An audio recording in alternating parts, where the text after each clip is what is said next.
Η Μαρία ξεκινάει σήμερα μια νέα δουλειά. Είναι πολύ χαρούμενη, αλλά και λίγο αγχωμένη. Ξυπνάει νωρίς το πρωί, πλένει το πρόσωπό της και ντύνεται. Φοράει ένα ωραίο πουκάμισο και ένα μαύρο παντελόνι. Πίνει ένα ποτήρι χυμό και φεύγει από το σπίτι. Παίρνει το λεωφορείο για το κέντρο της πόλης. Κοιτάζει από το παράθυρο και σκέφτεται τη δουλειά της. Φτάνει μπροστά στο κατάστημα. Είναι ένα μικρό μαγαζί με ρούχα. Μπαίνει μέσα και βλέπει τον διευθυντή. Εκείνος της χαμογελάει. «Καλώς ήρθες, Μαρία», της λέει. Της δείχνει το χώρο του καταστήματος. Της εξηγεί τι πρέπει να κάνει. «Σήμερα θα μαθαίνεις. Δεν χρειάζεται να αγχώνεσαι», της λέει. Η Μαρία νιώθει καλύτερα. Στέκεται πίσω από τον πάγκο και παρατηρεί. Ένας πελάτης μπαίνει στο μαγαζί. Η Μαρία λέει «Καλημέρα» με ένα χαμόγελο. Ο πελάτης θέλει ένα μπλε πουκάμισο. Η Μαρία τον βοηθάει να το βρει. Ο πελάτης ρωτάει ατμή για το μέγεθος. Η Μαρία κοιτάζει τις ετικέτες και του δείχνει το σωστό νούμερο. Ο πελάτης δοκιμάζει το πουκάμισο.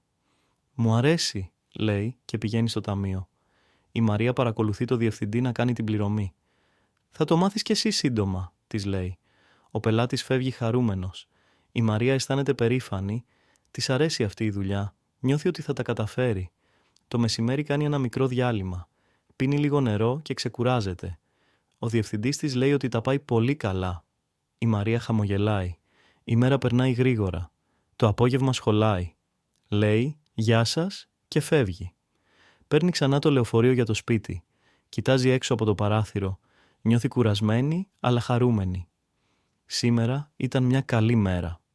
Η Άννα και ο φίλος της, ο Κώστας, αποφάσισαν να πάνε μια ημερήσια εκδρομή. Ήθελαν να επισκεφτούν μια όμορφη πόλη κοντά στην Αθήνα. Το πρωί ξύπνησαν νωρίς και ετοιμάστηκαν γρήγορα. Η Άννα φόρεσε ένα άνετο φόρεμα και ο Κώστας πήρε ένα σακίδιο με νερό και σνακ. Έφτασαν στο σταθμό του τρένου λίγο πριν τις 9, αγόρασαν εισιτήρια και περίμεναν στην αποβάθρα. Το τρένο ήρθε στην ώρα του. Μπήκαν μέσα και κάθισαν δίπλα στο παράθυρο. Η Άννα κοίταζε έξω τα χωράφια και τα βουνά. «Τι όμορφη διαδρομή», είπε ενθουσιασμένη. Ο Κώστας έβγαλε το κινητό του και έβγαλε φωτογραφίες. Το ταξίδι κράτησε 1 ώρα. Μόλις έφτασαν, κατέβηκαν και περπάτησαν προς το κέντρο της πόλης. Στην πλατεία βρήκαν μια μικρή καφετέρια. Παρήγγειλαν 2 καφέδες και ένα γλυκό. Η Άννα δοκίμασε το γλυκό πρώτη. «Είναι τέλειο», αναφώνησε. Μετά τον καφέ άρχισαν να εξερευνούν τα στενά δρομάκια. Είδαν παλιά σπίτια με όμορφα μπαλκόνια. Σταμάτησαν σε ένα μικρό μαγαζί και αγόρασαν σουβενίρ. Ο Κώστας πήρε μια κάρτ ποστάλ και η Άννα ένα χειροποίητο βραχιόλι. Στη συνέχεια πήγαν στο πάρκο της πόλης. Εκεί κάθισαν σε ένα παγκάκι και ξεκουράστηκαν. Ο ήλιος έλαμπε, αλλά φυσούσε ένα ελαφρύ αεράκι. «Θα έρθουμε ξανά», είπε η Άννα. Το απόγευμα επέστρεψαν στο σταθμό. Το τρένο έφτασε και επιβιβάστηκαν. Ήταν κουρασμένοι αλλά ευχαριστημένοι. Καθώς το τρένο έφευγε, η Άννα κοίταξε την πόλη και χαμογέλασε. «Περάσαμε υπέροχα σήμερα», σκέφτηκε. Ο Γιάννης αποφάσισε να ξεκινήσει γυμναστήριο. Ήθελε να γίνει πιο δυνατός και υγιής.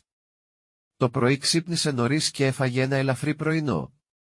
Φόρεσε αθλητικά ρούχα και πήρε το μπουκάλι με το νερό του. Όταν έφτασε στο γυμναστήριο, ένιωσε λίγο αγχωμένος. Ήταν η πρώτη του φορά εκεί. Πήγε στη ρεσεψιόν και μίλησε με την υπάλληλο. Εκείνη του έδωσε μια κάρτα μέλους και του έδειξε το χώρο. Ο Γιάννης παρατήρησε πολλά όργανα γυμναστικής. Κάποιοι έτρεχαν στους διαδρόμους, άλλοι σήκωναν βάρη. Ένας προπονητής τον πλησίασε.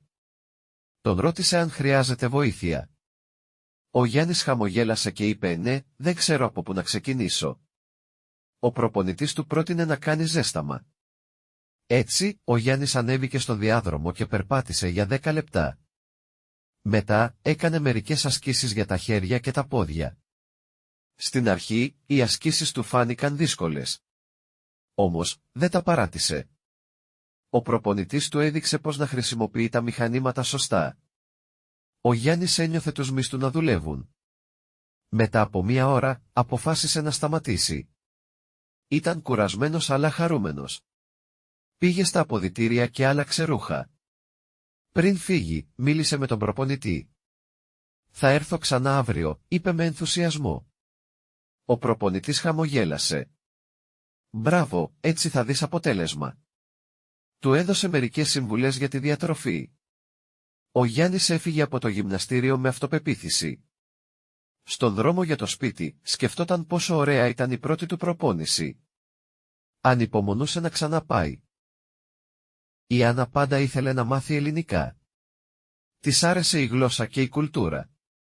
Μια μέρα, βρήκε ένα σχολείο γλωσσών και αποφάσισε να γραφτεί. Το πρώτο της μάθημα ήταν τη Δευτέρα το απόγευμα. Έφτασε λίγο νωρίτερα και περίμενε στην αίθουσα.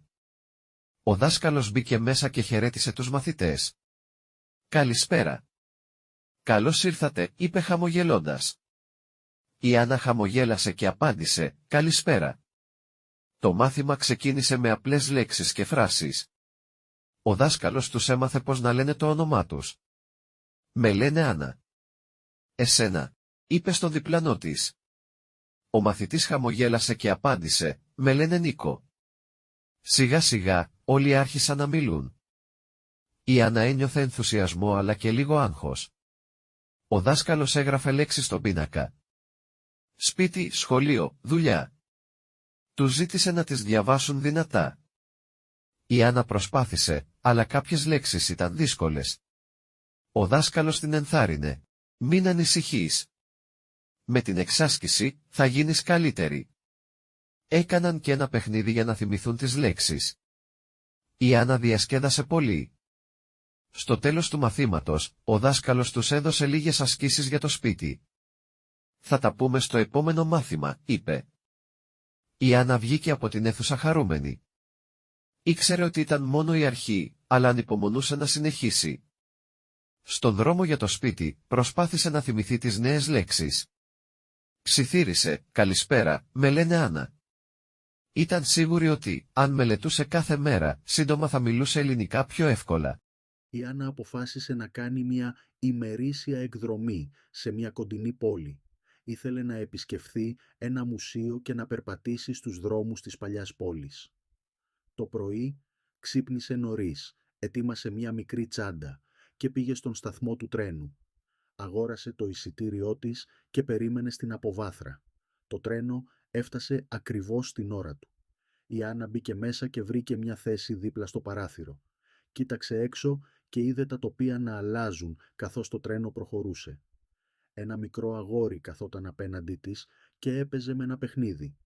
Μια κυρία διάβαζε ένα βιβλίο. Ο ελεγκτής πέρασε και ζήτησε τα εισιτήρια. Η Άννα του έδειξε το δικό της. «Καλή διαδρομή», της είπε ευγενικά. Μετά από 1 ώρα το τρένο σταμάτησε στον προορισμό της. Η Άννα κατέβηκε και άρχισε να περπατά προς το μουσείο. Ο καιρός ήταν καλός, ο ήλιος έλαμπε, αλλά δεν έκανε πολύ ζέστη. Στην είσοδο του μουσείου αγόρασε ένα εισιτήριο και μπήκε μέσα. Υπήρχαν πολλά ενδιαφέροντα εκθέματα.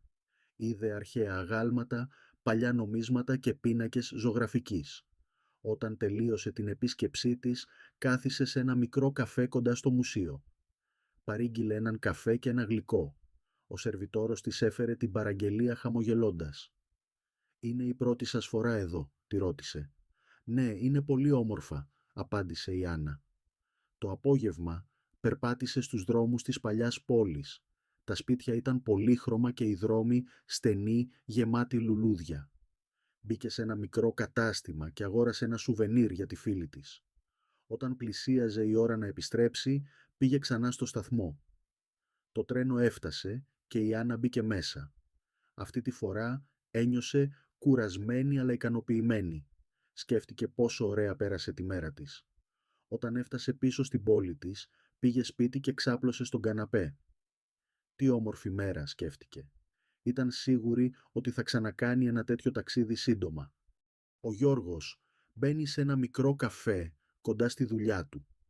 Θέλει να πιει έναν γρήγορο καφέ πριν επιστρέψει στο γραφείο. Παραγγέλνει έναν ελληνικό καφέ και κάθεται σε ένα τραπέζι κοντά στο παράθυρο. Ξαφνικά βλέπει μια γυναίκα που του φαίνεται γνωστή. Προσπαθεί να θυμηθεί που την έχει ξαναδεί. Η γυναίκα παραγγέλνει έναν χυμό πορτοκάλι και κάθεται στο διπλανό τραπέζι. Ο Γιώργος σκέφτεται για λίγο και μετά καταλαβαίνει. Είναι η παλιά του συμμαθήτρια, η Μαρία. Δεν την έχει δει εδώ και 10 χρόνια. Διστάζει λίγο, αλλά τελικά αποφασίζει να της μιλήσει. «Συγγνώμη, μήπως σε λένε Μαρία?» ρωτάει. Η Μαρία τον κοιτάζει με έκπληξη. «Ναι, εσύ ποιος είσαι?» απαντάει. «Είμαι ο Γιώργος από το Λύκειο», λέει χαμογελώντας. Η Μαρία ανοίγει τα μάτια της διάπλατα. «Δεν το πιστεύω. Πώς πέρασαν τόσα χρόνια?» Αρχίζουν να μιλάνε για το παρελθόν. Θυμούνται τους καθηγητές, τους φίλους και τις εκδρομές. Ο Γιώργος μαθαίνει ότι η Μαρία τώρα δουλεύει ως δασκάλα. Εκείνη του λέει ότι ο Γιώργος έχει αλλάξει, αλλά το χαμόγελό του είναι το ίδιο. Η ώρα περνάει γρήγορα. Ο Γιώργος κοιτάζει το ρολόι του. «Όχ, πρέπει να γυρίσω στη δουλειά», λέει. «Πρέπει κι εγώ να φύγω», λέει η Μαρία. Ανταλλάζουν τηλέφωνα και υπόσχονται να ξαναβρεθούν.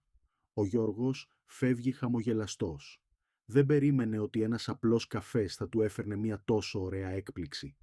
Η Άννα και ο Δημήτρης μόλις μετακόμισαν σε ένα καινούριο διαμέρισμα. Είναι ενθουσιασμένοι αλλά και λίγο κουρασμένοι. Όλη μέρα κουβαλούσαν κούτες και έπιπλα. «Πού να βάλουμε τον καναπέ?» ρωτάει η Άννα. «Νομίζω καλύτερα δίπλα στο παράθυρο», απαντάει ο Δημήτρης. Αρχίζουν να τακτοποιούν τα πράγματά τους. Η Άννα βάζει τα πιάτα στην κουζίνα, ενώ ο Δημήτρης τοποθετεί τα βιβλία στη βιβλιοθήκη. «Πεινάω πολύ», λέει η Άννα. «Να παραγγείλουμε πίτσα», προτείνει ο Δημήτρης. «Καλή ιδέα». Όσο περιμένουν την πίτσα, κάθονται στο πάτωμα και μιλάνε. «Είναι παράξενο, αλλά ήδη νιώθω σαν στο σπίτι μου», λέει η Άννα. «Κι εγώ. Αν και έχουμε πολλή δουλειά ακόμα», γελάει ο Δημήτρης. «Η πίτσα φτάνει και τρώνε στο πάτωμα γιατί το τραπέζι δεν έχει συναρμολογηθεί ακόμα». «Πρώτο δείπνο στο νέο μας σπίτι», λέει η Άννα χαμογελώντας.